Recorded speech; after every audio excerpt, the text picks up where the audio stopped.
Buenas tardes a nuestros lectores que nos miran por las redes sociales, especialmente por Facebook. Hoy estamos con el infectólogo y docente de la Universidad de Especialidades Espíritu Santo, el doctor Washington Alemán, quien nos va a ayudar a despejar algunas dudas que tienen ustedes y que nos han enviado ya y que nos enviarán durante esta transmisión con referencia al coronavirus, las medidas de prevención y qué tenemos que esperar ya cuando en el país se han detectado 6 casos. Buenas tardes, bienvenido, doctor.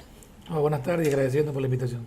Empezando el primer mito, ¿no? Se habla de una gripe normal o no. ¿Qué es específicamente este COVID-19? Yo creo que lo primero que tenemos que tratar para ayudar también a educar a la población es la terminología. El COVID-19 es la enfermedad, ¿no? La etiología, el germen, el virus, se llama SARS-CoV-2. Okay. Y el uno es el agente responsable de la enfermedad. Como ustedes saben, ya llevamos un par de meses con esta nueva epidemia que comenzó allá por diciembre en China. Es una zoonosis, es decir, es una enfermedad que afecta a los animales y que por circunstancias que no quedan bien claras atraviesa la barrera genética y afecta a los humanos. Y lo que hemos visto en esta epidemia desde los finales de diciembre hasta ahora es que la dinámica que tiene es una epidemia nueva, es un virus nuevo, que estamos aprendiendo día a día y que esto nos está enseñando más o menos a tratar de ver cómo podemos movernos con relación a esta dinámica. Esta es una epidemia que afecta generalmente grupos poblacionales mayores, ¿no? Sobre todo mayores de los 60 años, es su mayor... Y la mortalidad, o sea, qué porcentaje de pacientes se mueren es baja. Se calcula que alrededor del 12 al 3% en general.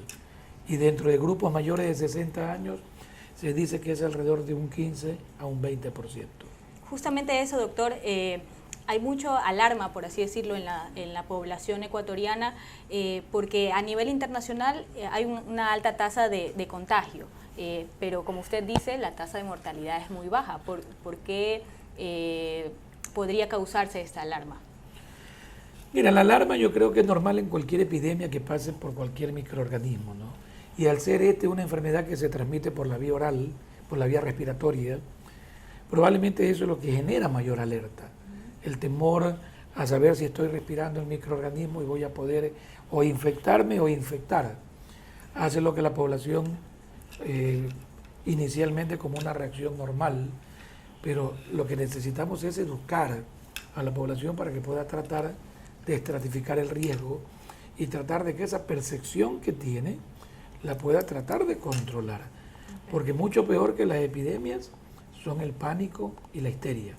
Y probablemente, ¿no?, ya hemos vivido algunas epidemias. Y yo creo que uno de los objetivos que debemos de tener que en este momento, una vez que tenemos el virus en el país, que ya tenemos los primeros casos, el escenario cambia. El escenario hasta el día jueves de la semana pasada, era evitar o hacer lo posible para que el virus no entre.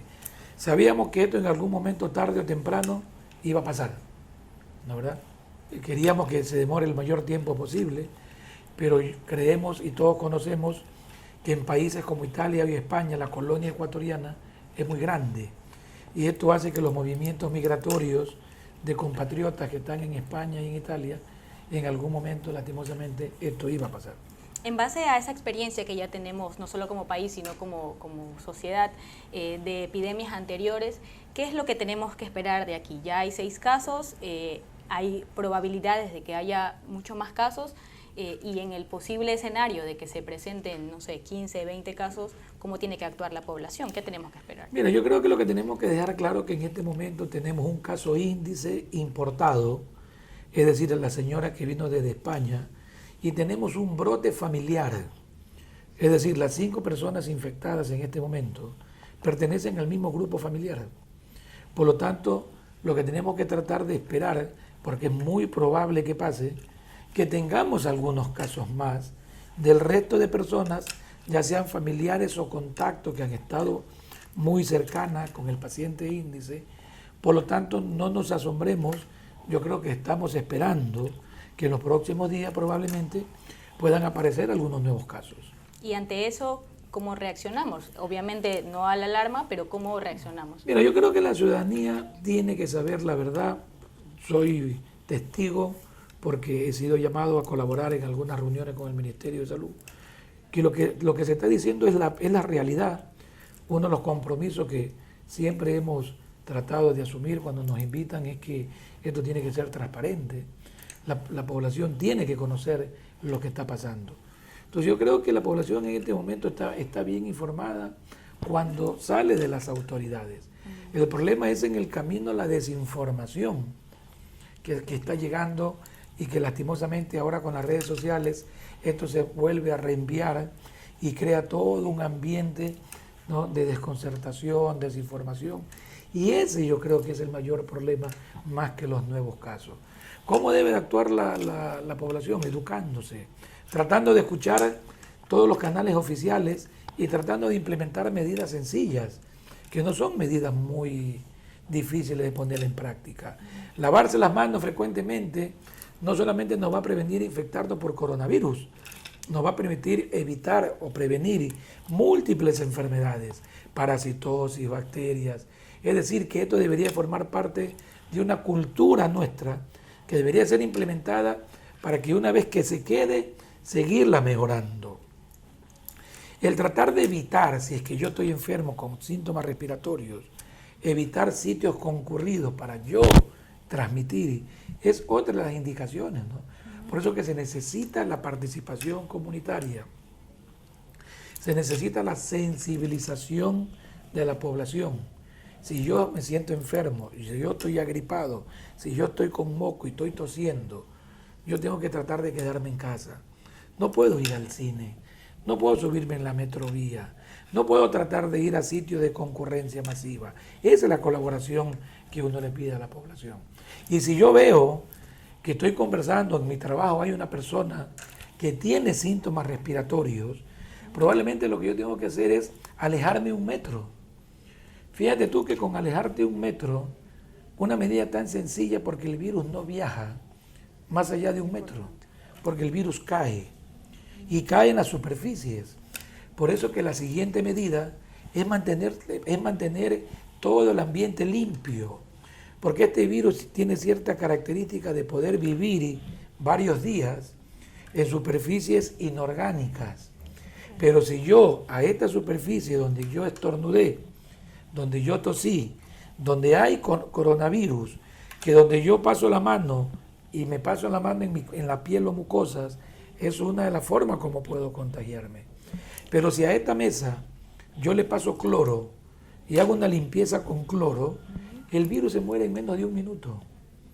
Por lo tanto, que lo que hay que tratar es que las personas comprendan que la limpieza personal, comenzando por las manos, la limpieza de los ambientes, la limpieza de todo lo que a mí me rodea, la limpieza de los celulares, la limpieza de los monitores y de los teclados de las computadoras.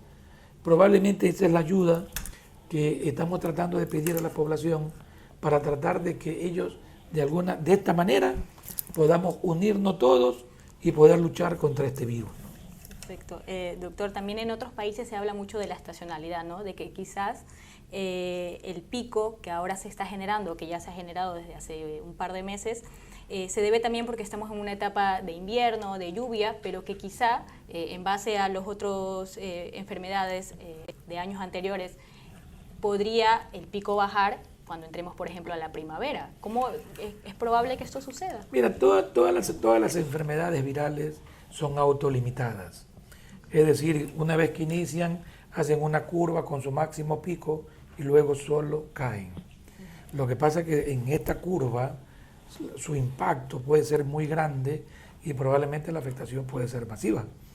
Uno lo que trata en los países es evitar que ingrese al país y una vez que está dentro tratar de mitigar, tratar de que la cantidad de poblaciones no sea tan afectada y sobre todo de que no haya muertos. O sea, todos sabemos que los virus no resisten el calor. Hay una teoría, una hipótesis que en países tropicales el virus debería de morirse más rápido porque el calor hace que probablemente el virus se destruya. Pero esa hipótesis todavía sigue siendo hipótesis. Es decir, desde el punto de vista académico no podemos difundirla ni decir que en el Ecuador, por estar en la línea ecuatorial, no vamos a tener coronavirus, ¿no? Por el contrario, estando en la línea ecuatorial, hemos sido el segundo país en Latinoamérica, después de Brasil, de tener el segundo paciente acá en Latinoamérica, ¿no? Y es probable que, al igual que los otros virus, que los otros casos, este coronavirus pase a instalarse en el ambiente, como la gripe, como la influenza, como la H1N1. Mira, yo creo que más que la influenza, al menos lo que se cree, es que el comportamiento va a ser igual que los otros coronavirus, ¿no? El SARS o el MERS, en donde probablemente hacen la curva y probablemente se quedan como virus estacionales regionales en ciertas áreas del mundo, ¿no? Okay. La otra posibilidad es que probablemente se quede como la influenza, ¿no? ¿Verdad? Un virus estacional que vamos a tener que aprender a convivir con él y tratar de tomar las medidas necesarias para evitar que haya nuevamente rebrote, ¿no? Claro. Otra de las cosas que también se habla y de las que se generan dudas es de los síntomas. Hay muchos casos la mayoría de casos que no presentan síntomas al inicio de la enfermedad. ¿Es posible realizar el contagio pese a que uno no tiene síntomas? A ver, lo que ya está claramente demostrado, que el mayor momento de transmisibilidad es cuando un paciente tiene síntomas. El paciente tiene fiebre, tos, tiene flema, tiene moco, tiene malestar general, y ese paciente tose o estornuda, ese es el momento de mayor contagio. Lo que se ha podido en estos últimos días, publicado en algunas revistas médicas, es que antes de que el paciente tenga síntomas, o el paciente asintomático, es decir, que no tiene síntomas, también podría contagiar, pero en mucha menor medida. Si uno tiene que poner un ejemplo de 10 pacientes, ¿no?, con coronavirus, es probable que 8 o 9 contagien en plena momento de cuadro clínico y 1 o 2 contagien probablemente cuando sean asintomáticos. ¿Y cómo el contagio asintomático, cómo se realizaría?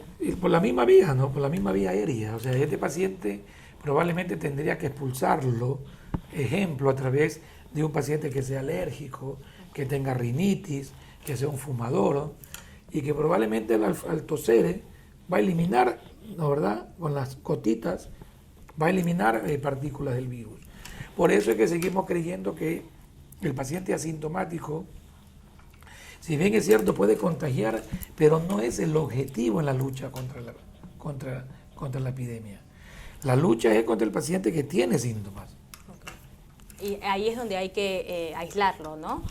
Ahí es que el paciente tiene que tratar de tener la suficiente educación para que él mismo, voluntariamente, se aísle, ¿no? Y las autoridades lo que están tratando de hacer es ayudar a que este paciente, una vez identificado, estratificarlo, si el paciente tiene un cuadro leve, un cuadro moderado o un cuadro grave, para tratar de ver qué se hace. Si es un cuadro leve, un simple catarro, probablemente lo ideal no es llevarlo al hospital. Lo ideal sería llevarlo en su casa, pero siempre y cuando reúna las condiciones en su casa para poder hacer algo que se llama internación domiciliaria. Okay. Es decir, quedarse en su casa un tiempo prudencial, que por ahora son 14 días, pero de acuerdo a los últimos estudios es probable que esto se extienda a 24 días. Entonces eso va a dificultar porque imagínate tú, trabajadores que tengan que quedarse 24 horas al día. Esta es una epidemia que está afectando la economía de los países, ¿no? Claro, se lo pregunto básicamente porque hemos visto que luego, al menos el primer caso, que ya se anunció que era en Guayaquil y que la señora venía de Babahoyo, las personas abarrotaron las farmacias y los supermercados para comprar mascarillas pensando en que el virus ya estaba en el aire y que se podían contagiar fácilmente. Bueno, eso yo creo que es parte del pánico, parte de la histeria, parte de las alarmas un poco desmesuradas. Cuando uno ve China y ve a todo el mundo caminando con mascarillas, probablemente piensa que esa es la mejor indicación, pero no es así. Uno tiene que quedar claro que hay indicaciones médicas y hay indicaciones políticas. Hay indicaciones médicas que no tienen ninguna recomendación. El hacer control en los aeropuertos no tiene ninguna recomendación científica, porque se sabe que tiene muy poco impacto. Si tú reúnes los 20 aeropuertos que están controlando pacientes, es probable que han captado muy pocos pacientes. ¿Ya? Sin embargo, el presidente Trump en los Estados Unidos acabó de decir que todo avión que venga de áreas de riesgo le va a prohibir su ingreso, ¿no? Es decir, esto técnicamente no tiene, probablemente, vuelvo y te lo repito, ningún asidero. Lo mismo pasa con la frontera, ¿no? China, que es un país que yo creo que estamos aprendiendo mucho. El cerrar ciudades, China se ha dado el lujo de cerrar 40 millones de personas, ¿no?, en varias ciudades para evitar que ellos salgan y evitar que ingresen. Es una medida que probablemente nunca ha sido tomada en la parte médica. Es probable que la historia juzgará si es que esto fue adecuado o fue inadecuado. Yo creo que China ha hecho mucho para tratar de apalear, de disminuir que esta epidemia estalle. Pero estas medidas no son para todos los países. Probablemente cerrar un país como los nuestros, ¿no?, yo creo que sería una cosa bastante difícil e imposible de hacerlo. Por eso que en este momento lo que uno está tratando de identificar son lo que se llaman contactos. Para esos contactos vigilarlos y tratar de establecer si va en algún momento a tener síntomas o no. Ok, ahora vamos a responder algunas de las dudas que nos han enviado nuestros lectores. Por ejemplo, se repite mucho esta incógnita de ahora que está el virus en Ecuador, bueno, a personas que tienen el virus en Ecuador, ¿puedo hacer mi vida normal, ir al gimnasio, relacionarme con personas, al cine, por ejemplo? ¿Hay que hacer una vida normal? Miren, en este momento tenemos que aclararle a la población que tenemos un virus que ha afectado a un paciente que ha venido de España, es decir, un virus importado con una infección familiar. Es decir, el paciente más 5 miembros de su familia. No tenemos todavía un virus que se instale en el país o en la ciudad de una manera sostenida y que comience a infectarse o comience a infectar, ¿no?, a personas que no tengan ninguna relación con este grupo familiar. Es imposible querer parar un país, porque puede ser peor que la epidemia.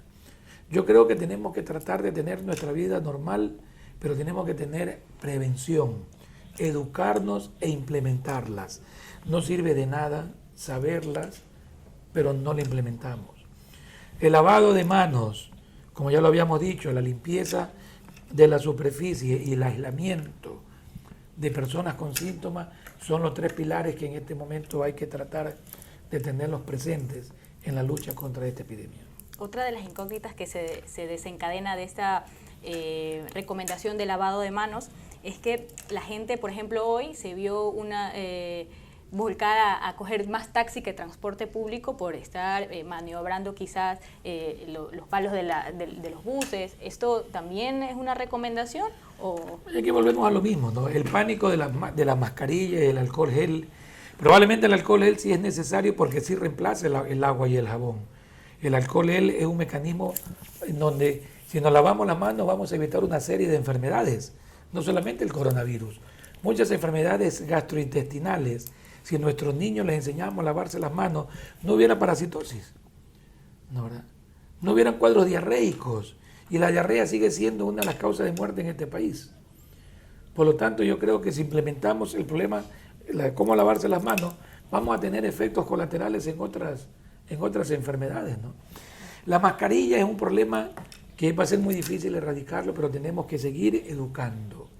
La mascarilla yo solo me la pongo cuando voy a estar frente a un paciente que tiene síntomas respiratorios. Es decir, si yo voy a conversar con alguien que está tosiendo y tengo que conversar con él, yo tengo que ponerme una máscara para yo no infectarme. Pero también el paciente tiene que ponerse una mascarilla para no infectar. Pero no debemos o tenemos que tratar de ayudar a que ese nerviosismo de ir a los lugares de trabajo, lugares públicos con máscara, probablemente se hacen hasta un daño, ¿no? Porque la mascarilla se humedece, ¿no?, al respirar. Y el humedecer va a actuar como un papel goma. Es decir, los gérmenes más fácilmente se pegan a esta máscara húmeda y probablemente va a ser hasta más contraproducente porque hay quien se la pone en la mañana y se la saca en la noche.